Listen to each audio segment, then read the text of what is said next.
Good morning and welcome back to Razmov TV. I'm going to show you a combination technique with Khanjar. Normally we use Khanjar with a scabbard, with a shield. Small shield normally. You can of course use it when you have a large shield. In the heat of the battle, someone gets close, you drop your sword. When your sword is dropped, you throw a Khanjar. But at the same time, when we fight single Khanjar for self-defense purposes, we use offhand to deflect the weapon hand and counter-attack and counter-cut or thrust.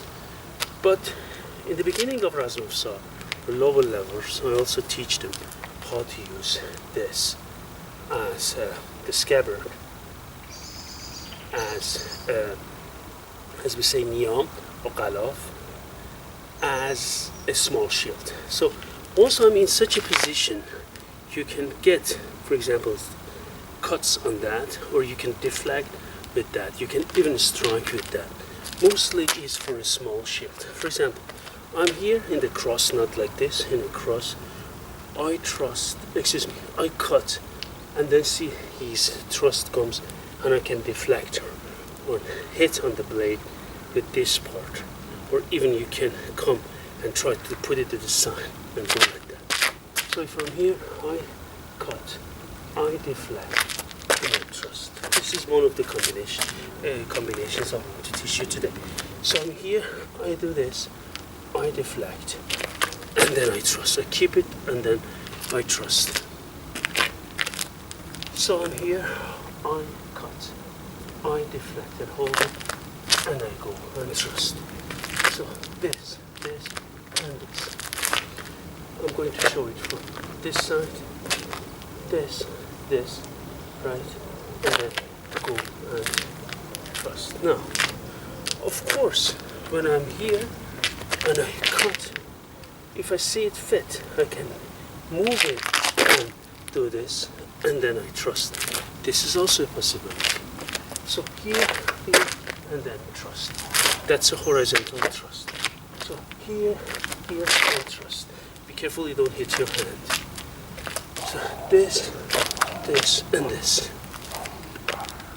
Now, I show it again to you. So I'm here, this, defend, thrust, cut, keep moving, defend, and thrust. Another possibility for you will be this. If I'm here, I cut, right, I defend, I thrust. So I go twice in. I cut, I defend, I thrust, right? Cut, defend, thrust. These are these variations I would like. Of course there are many more, but just concentrate on these three. Train that and get used to it. Thank you very much.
you.